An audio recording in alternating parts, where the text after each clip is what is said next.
заеднички здруженија кои се собствено посветено се ангажман организираат меѓународни надпревари во областа на математиката, информатиката и природните науки. Тоа се надпревари кои активираат нашата земја, ги мотивираат младите да играат за праволичкиот дух во образованието. Иако до сега имаше регулатива за наградување на учениците и некои за освоени награди, немаше правна можност да се помогнат самите организатори, здруженијата кои ги носат тие меѓународни надпревари во нашата земја. Со овој закон ја пополнуваме токму оваа празнина. Со измената на член 45 се предвидува Министерството за образование и наука да доделува средства до 10% од трошоците за организацијата на меѓународниот надпревар, но не повеќе од 10.000 евра. Барањето треба да содржи доказ дека здруженијето е акредитирано и избрано да го организира настанот, периодот на реализација и финансиски план. По завршувањето на надпреварот, здруженијето има обврска да достави извештај за наменското искористување на средствата во рок од 2 месеци. Ако средствата не се искористат согласно поднесениот план, тие мора да се вратат во буџетот на Министерството за образование. Донесување на предложениот закон и неговото усогласување со Уставот. Бидејќи никој не бара збор, кој е за тоа дека предложениот закон е прифатлив и треба да се даде на тамошно читање. Кој е за? 8 гласа за, кој е против? Против 1, воздржан, воздржани нема.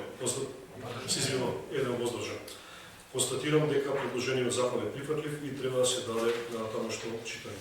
Празнини во однос на уредувањето на статусот, вработувањето и трансформацијата на работниот однос на воспитувачите во средните училишта, што имаат ученички дом, како и на административниот кадар советниците за сметководствени работи, со цел обезбедување правна сигурност и функционалност на воспитно-образовниот процес.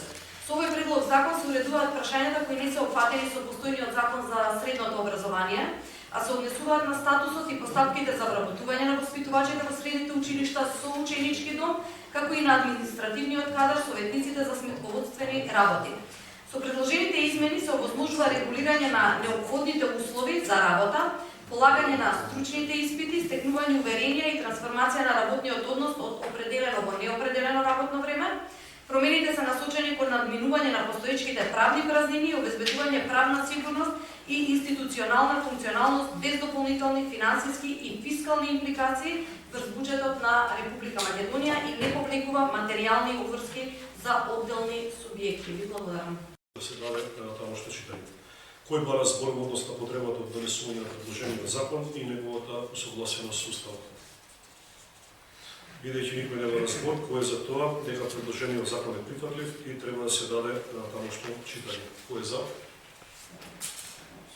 8 гласа за, кој е против? 1 глас против, кој е воздржан? 1 глас воздржан.